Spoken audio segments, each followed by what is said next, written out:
So Tim, how do we win more and lose less? Top 5? Yeah.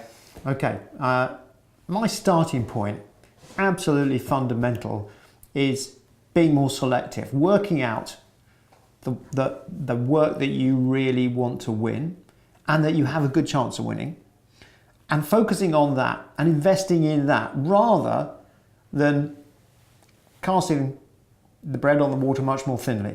So focus in, and that should increase your win rate, it will reduce your costs, and it will up profitability. It's a win-win situation. I just don't get why more firms don't do that. So that's my starting point. Okay, I will say get behind the brief. Don't accept the brief at face value. Do your research, talk to people, both in your own organisation, but if you can, externally as well with the client.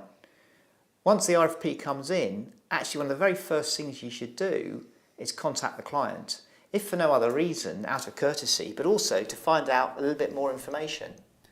I completely agree with that. I have been told a number of times in my career by partners in professional services firms that is entirely unprofessional. The last thing you should do is contact the client. Well, speak to clients. Clients say, yes, you should call me up. And if there's something in the brief that says don't call me up, then don't call me up. But otherwise, absolutely, you've got to get behind that brief and get hold of the client.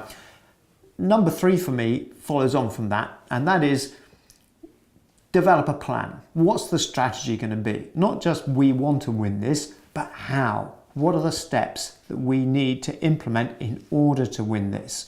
What's going to make us different? What's our offer going to be? And that takes quite a lot of work, quite a lot of research and discussion, and that should be well before anybody starts writing anything.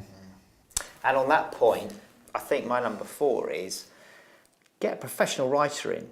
Actually, there should only be one editor, one person who holds the pen.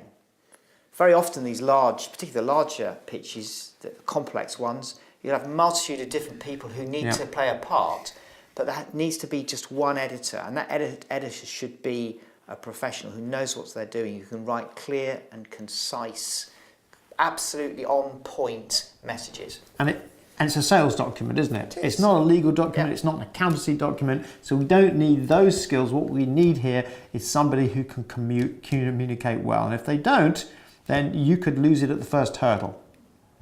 I suppose the number 5 for me is going to be the presentation. And really that's because I've had so much feedback in not just in writing this book, but in the research I do generally, from clients who've had a poor experience at the presentation, and I've heard some horror stories. So getting that presentation right is key.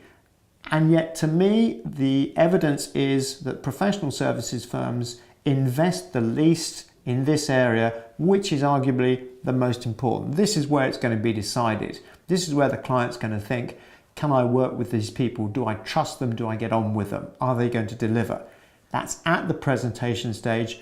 And if the rehearsal is in the taxi, that's not going to happen. It's not going to work.